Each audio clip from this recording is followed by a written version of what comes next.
What is going on, everybody? Welcome into TTP Sports. And that, ladies and gentlemen, was the best the Philadelphia Eagles have looked the entire season. That was a fantastic game.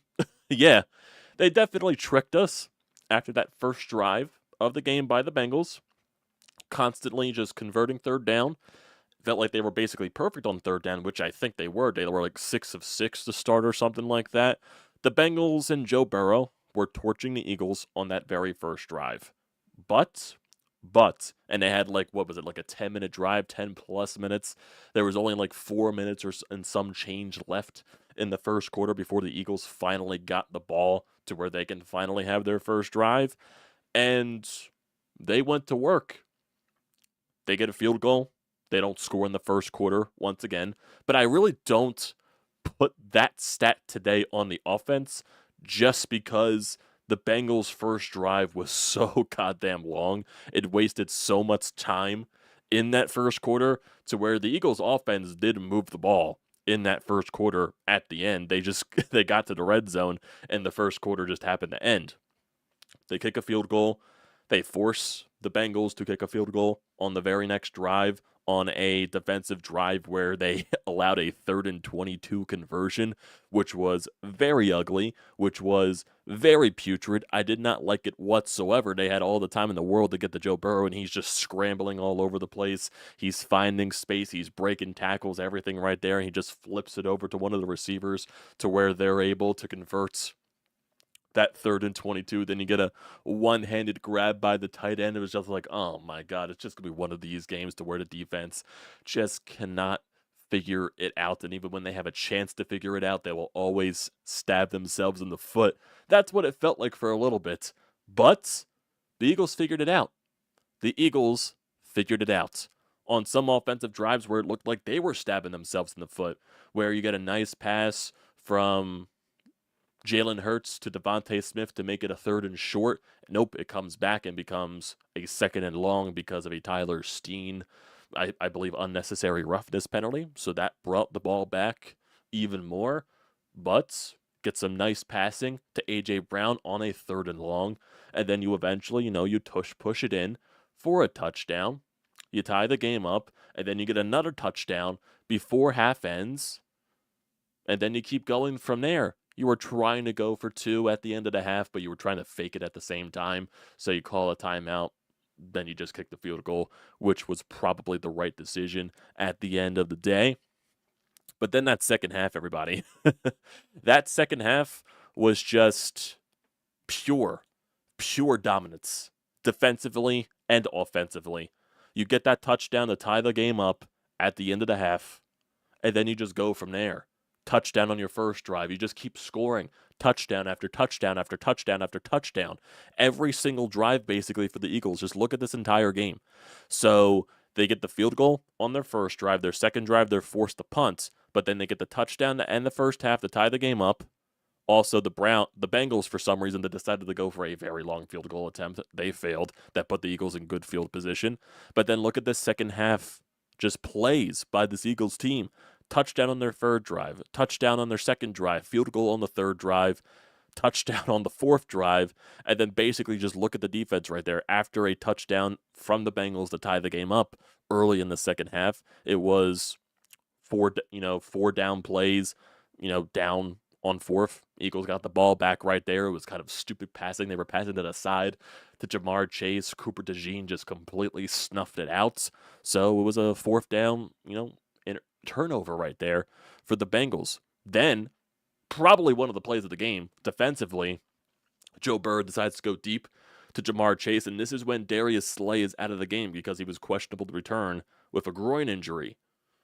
Isaiah Rodgers in coverage, gets a hand on the ball, the deep pass to Jamar Chase, and in comes C.J. Gardner-Johnson to back up on the play as Isaiah Rodgers is deflecting the ball away from Jamar Chase. It lands right perfectly into the hands of C.J. Gardner-Johnson to where no one knew this was an interception. Everyone just thought it was just a clean, broken pass. No, it's just like everyone was so confused because then you started seeing Isaiah Rodgers and C.J. Gardner-Johnson celebrating in the end zone. like they got an interception, and then you get the broadcast saying, "Wait, did he intercept that ball? Did C.J. Gardner-Johnson come down with it?" Yes, they did. You show the replay, ball deflects off of Rodgers' hand into the basket of C.J., and you get a nice little turnover right there. And offensively, just perfection. Whether it's using Saquon Barkley's legs, and he was more explosive as the game was getting into the later stages as well, so he was very useful for you there.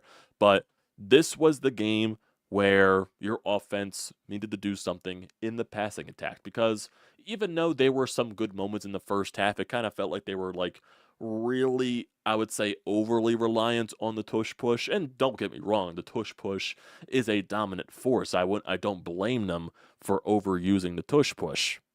But it's just the fact that they really didn't feel like there was anything crisp going on, especially when you get close into the end zone at the end of that first half. You're like down to the 6-yard line. You can't really figure anything on the passing game. You can't really run anything up there with Saquon. Nothing's really going. You get down to the goal line, and it took for, a tush push that looked like it was stuffed by Cincinnati.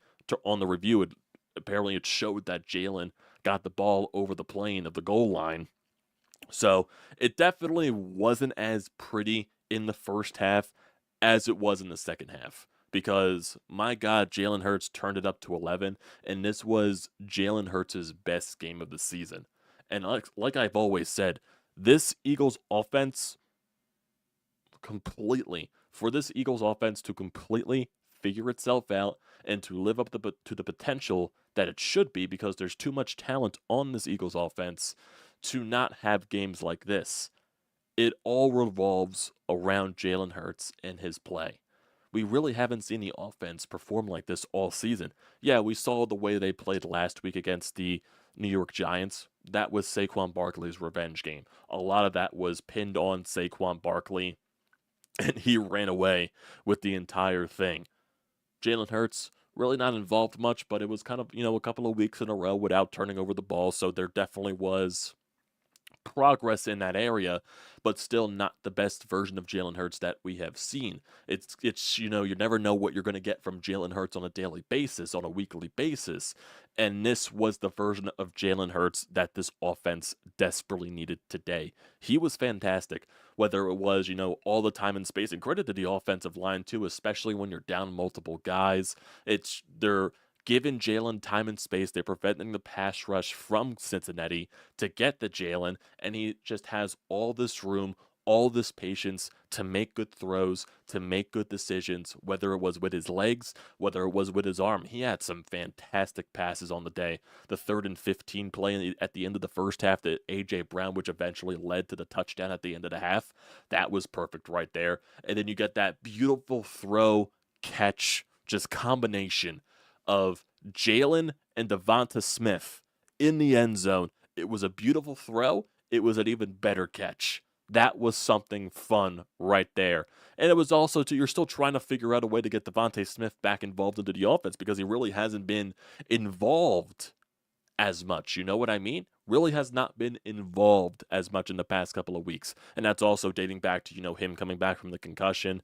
Maybe it was, slowly ramping him back up into the games, not really wanting to give him that much just because you don't want to run the risk of him with the concussion problems and everything like that. But Devonta Smith came up with some huge catches in this game, especially that touchdown at the beginning of the second half. And then you just keep continuing churning the pages, churning the chains and everything like that. Offense just going downfield, whether it was, beautiful passes to A.J. Brown, Devonta Smith getting involved, or Jalen Hurts using his legs, including with Saquon Barkley getting those chunk yardages in there. It was just, it was just a beautiful, beautiful game from this offense. It was the best this offense has looked all year. All year. And for a while, honestly. Best offense has looked in a while. And that definitely gives me a lot more hope in the oncoming weeks that they maybe figured something out. Because this is also not going up against a Cleveland caliber team. This is not going up against a New York Giants caliber team. This is something different. Yes, the Cincinnati Bengals record doesn't really showcase much. They still got Joe Burrow. They still got Jamar Chase. They still got some interesting things in the defense right there. They're a team that's desperate. They're trying to get back to 500 so they can get back into playoff contention. They're a very desperate group. They're a very desperate team. They're going to lay everything on the line. And you took it to them, even though it looked like Cincinnati was the front runner in the beginning of the game, especially on that first drive. You really stepped up with it, with either getting that huge fourth down stop in the second half, whether it was forcing the interception from Isaiah Rodgers and C.J. Gardner-Johnson, or if it was Nakobe Dean and Zach Bond forcing a fumble, which gives you the ball right back to where you can go down and score again. So it was just, it's just great stuff. Great stuff. And it was just a fantastic overall game for the Birds. Fantastic. And I really want to see this team build off of everything there because this was the best game they played in a while, in a long time, even dating back to last season. This is the best overall game they played in a while. And yeah, I'm going to take pride in that. And I want to see how this team builds off of that because, like I said, this is the best the offense has looked in a very long time. And like I said, the offense really revolves, even though there's so much talent on this offense, and the offense was having issues for a long time this year. And I think a lot of that revolved around Jalen Hurts. Yeah, there were some injuries involved in there. You didn't have A.J. Brown for a little bit. Devontae Smith missed a little bit of time. You still, have missing pieces on the offensive line and everything right there. But this offense really, really just revolves around Jalen Hurts. And Jalen Hurts has not played his best football for a while this season. He's had some good moments, but then he's also had his really bad moments. Had, a couple of games in a row to start where he was still turning over the ball and he was having issues with that. Now we're getting into a few weeks in a row now. I think this is 3 weeks, 4 weeks in a row right now where Jalen Hurts has not turned over the ball.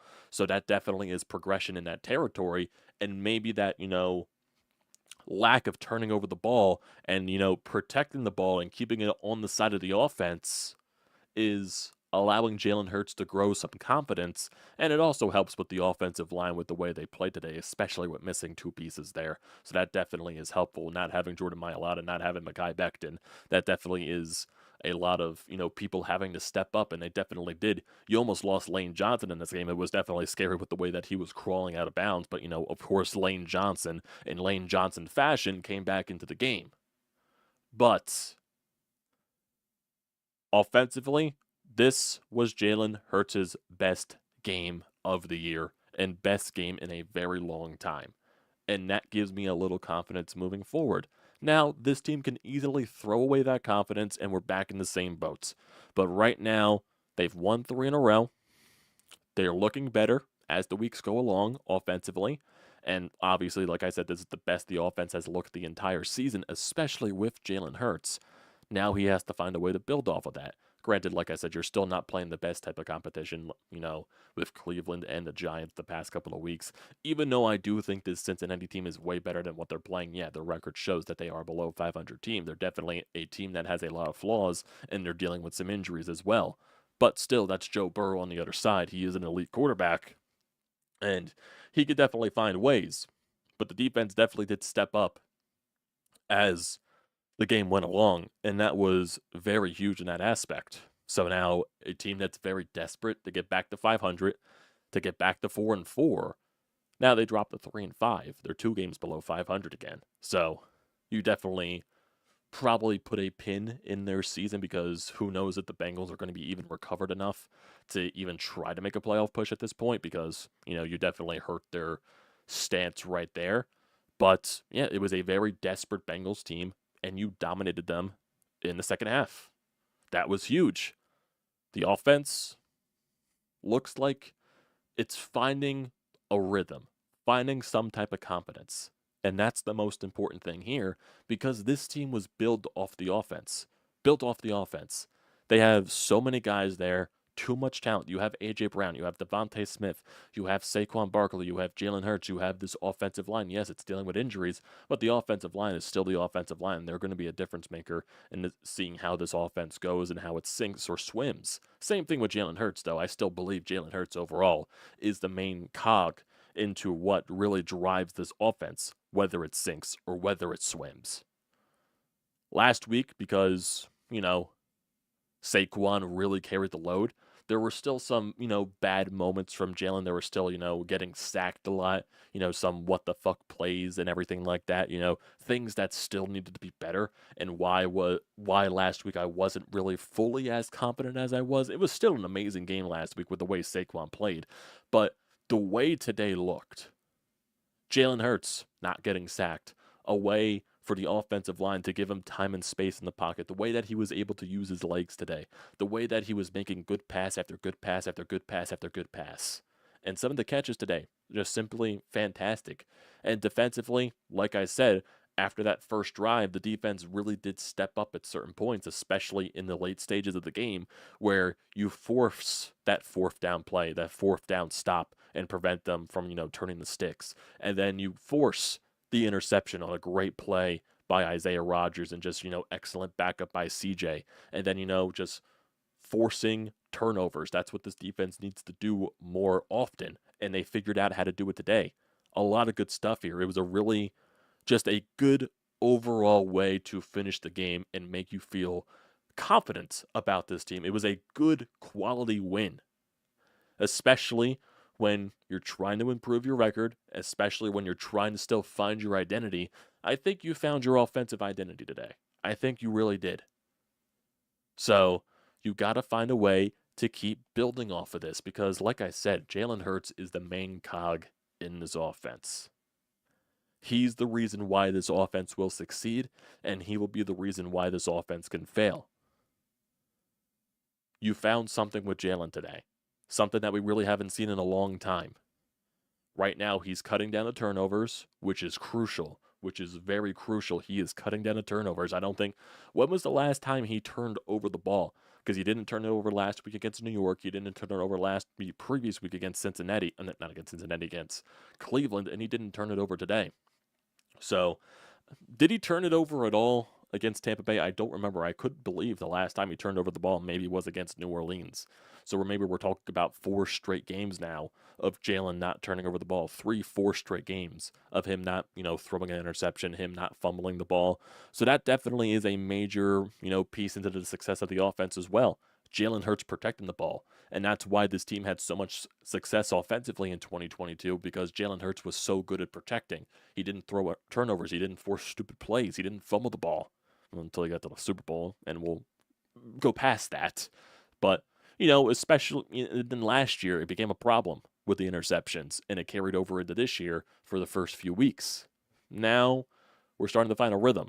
Now we're starting to find a flow with the offense, and that revolves around not turning the ball over, keeping the ball in place and everything there, protecting it with the offense, and you rely on your talent to carry you through.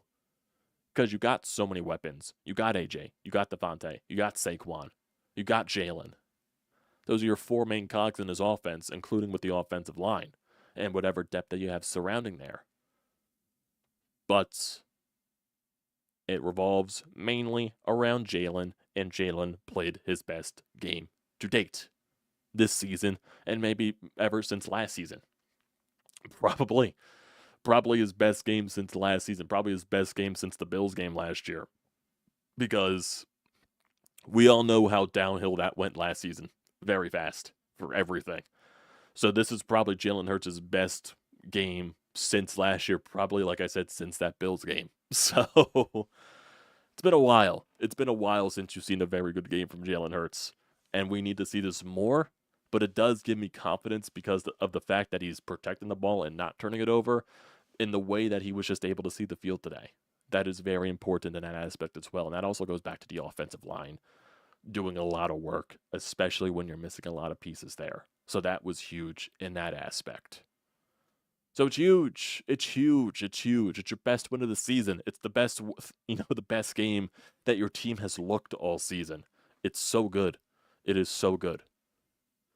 And that's what gives me confidence. And it could be a season changer. It really can be. It can be a season changer. I know I have in the title of this stream, are the Eagles back? Because maybe they are. Maybe they can be. Maybe this is what spirals into something good for weeks to come at this point. Maybe you could, because this is the best this team has looked this entire year. And now we got to see where this takes them. Because you also got a Jacksonville team that's not pretty good as well coming in next week. Even though that game got flexed off of Sunday Night Football, now it's what, like a 4:05 game or something like that, a 4:25 game or something like that. Yeah, it's a not good Jacksonville team. So you should find a way to win that game, and I want to see this offensive success carry over into that. So even if you're looking at the rest of the schedule as well, just looking at everything here, for the Eagles, I think it is Jacksonville next week. Then you play Dallas in Dallas. So basically, if you're looking at it right now, Dallas, I think, is just coming off of the bye week. They're playing the San Francisco Giants tonight on Sunday Night Football. So we'll see how that looks. So you got Jaguars, you got Dallas, depending on what happens, because right now Dallas is exactly at 500. They're 3-3, so they could either be 4-3, or they could be 3-4. We'll see what happens there. But the Jaguars, I believe they actually tied the Green Bay Packers today. Unless did they lose or did they win? I'm not entirely sure. Because right now it says they're 2-6, unless, ESPN didn't really update those records. Nope, okay, Green Bay did end up winning that game. For some reason, I saw something on Twitter that said that the game was tied. So, Jacksonville is 2-6. They're not a good team. Then you got Dallas. They're still not a good team either. The Commanders, they're a young up-and-coming team. Jaden Daniels dealing with some injury problems, so it'll definitely be a tough game there, and that's a Thursday Night Football game, so that'll be a short week right after Dallas. Then you go on the road, you play the Los Angeles Rams. It's always tough going to the West Coast. Then you play the Baltimore Ravens, who just lost to the Cleveland Browns today. So you never know what you're getting from Baltimore, but that's going to be probably one of the toughest games you play. Then you play at home against the Panthers, you play at home against the Steelers, you play on the road against Washington, home Dallas, home Giants. So your schedule definitely benefits you the rest of the way, and that also includes with the lack of travel, because the furthest you have to travel is Los Angeles. So basically, you'll have a plane ride to Dallas, you'll have a plane ride to the Rams, then you'll have a train ride to the Ravens, train ride to the Commanders. Those are the last two road games you play after that, basically. So, got a lot of home cooking and not a lot of travel in the end of the year. So, it definitely could be a very good thing for this team. Definitely could be. And just looking at some of the stats today, Jalen Hurts, 16 of 20 for his pass attempts, 236 yards, 1 touchdown, no sacks, and just, his probably most efficient passing game of the season. Made some fantastic plays there, too. Saquon Barkley had another 100-yard rushing performance, 22 carries for 108 yards. Jalen Hurts, he had 10 carries for 37 yards. Kenneth Gainwell, he had 19 yards on the day. Will Shipley almost had his first touchdown, but that was called back for a penalty there at the end of the game. That would have been nice to see if that, penalty didn't happen. Devontae Smith, probably his best game in a little bit, 6 catches on 7 targets for 85 yards, his longest 45 on that long touchdown catch. A.J. Brown, he had 5 receptions on 6 targets for 84 yards, so classic A.J. Brown stuff. Alcantara, he had some good gainage today. He had 58 yards on 3 targets. He made 3 of those catches. His longest was 28. Stoll had a catch. Saquon had a catch, and that was basically it for your passing attack right there. Defensively, like I said, you had some issues in that first quarter drive and everything there, but, you made some things happen. Zach Bond forcing that fumble in the third, fourth quarter, getting the interception with C.J. Gardner-Johnson and Isaiah Rodgers, Cooper DeJean making an impact there. Cooper DeJean is a baller. Cooper DeJean is definitely a baller, so that's some fun stuff there. Quinyon Mitchell once again getting very close to an interception, but he was out of bounds. So he's going to get the interception, or it's going to be like literally every week he finds himself into a position to get an interception and something just doesn't go his way. That's basically what it feels like at this point every single goddamn week. So that's just unfortunate there. But yeah, you made some really good plays. Defense really stepped up, and that's really important right there. So, keep finding ways to build off this, because that was, like I said, your best overall game of the season, and I want to see you build off this. That is very crucial for this team, especially with the, caliber of competition that you're playing. Definitely is important there to continue beating up on bad teams as well. Like, I'm not going to diminish that either. You got to find a way to beat up on bad teams too, because that's what good teams are supposed to do. You beat up on the Giants, you struggled against Cleveland, so got to find a way you got to beat up on a bad Jacksonville team, especially on your home turf. So that's got to be a thing that this team does moving forward. You know what I mean? Got to be able to do that. So, yeah, just really good game from the Eagles' perspective. And I'm trying to see if there's anything here on Twitter, just in, quotes from Nick Sirianni or anything like that. I'm not entirely sure if there's anything here to be specific, but let's see. Someone said the Jalen Hurts haters are sick to their stomach. Let's see. The Eagles came into this game with just 2 takeaways on the season, and they got 2 today. Nick Sirianni considers it 3 takeaways because of the 4th down stop as well. Let's see if there's anything else here from today's game, too. Isaiah Rodgers confirms that he did try to tip the ball to C.J. Gardner-Johnson on the interception. It was a huge play of the game. That was from Dave Zangaro of NBC Sports Philadelphia. Let's see. Nick Sirianni says good players being fundamentally sound is our identity. Okay, then. Is there anything else here from Nick Sirianni that stood out really or not really at the end of the day?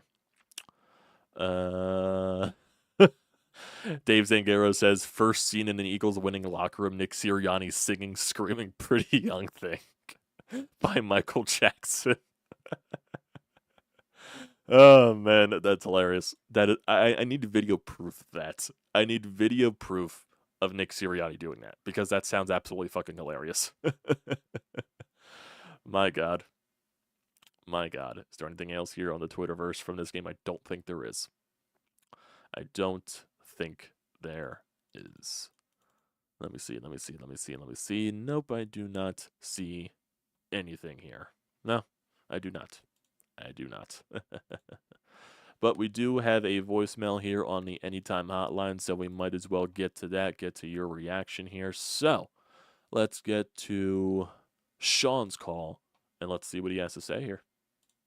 That's a big win for the Birds. I mean, there's certainties in life, death, taxes, and the Eagles don't show up in the first quarter. Every football game is a 3-quarter game, but they got it done. I mean, the defense was garbage for most of the game, but at the end of the game, they actually forced some turnovers and give it up again for some of the young kids like Cooper DeJean with a nice play on 4th down, the Kobe Dean recovering a fumble. I mean, that's good to see. And I don't think it's any coincidence the magic number is 0. That's the number of turnovers that Jalen Hurts has had in the last 3 weeks. No turnovers equals 3 wins. As I watch the Eagles string these wins together, though, I can't help but think back that if Saquon Barkley doesn't drop that ball against the Falcons, we're right up there for number 1 seed in the NFC, despite all these problems that this team seems to have. But again, that's a big win. You got to beat Jacksonville next week in the Kelly Green game. And let's keep stringing wins together. Maybe the Bears and 49ers will help us out within the division. Yeah, maybe that could be the case. That could definitely be the case because, Bears play Washington and Dallas plays the 49ers. So that can definitely go either way there because both teams have not been good this year. 49ers obviously dealing with so many injuries on their belt. Brandon Ayuk's out for the season with the torn ACL and everything there. So they're just dealing with everything under the sun, my God. And Dallas, they just haven't been solid all year. They've just been very, very either getting blown out at home. I think, isn't Dallas? I feel like all their wins are on the road, right? So they've been very brutal on their home turf in AT&T Stadium. So definitely weird. So, yeah, maybe that could be the benefit there. I know Jaden Daniels was questionable today with the rib injury, but he is starting for Washington, so we'll see how that performance is out of him.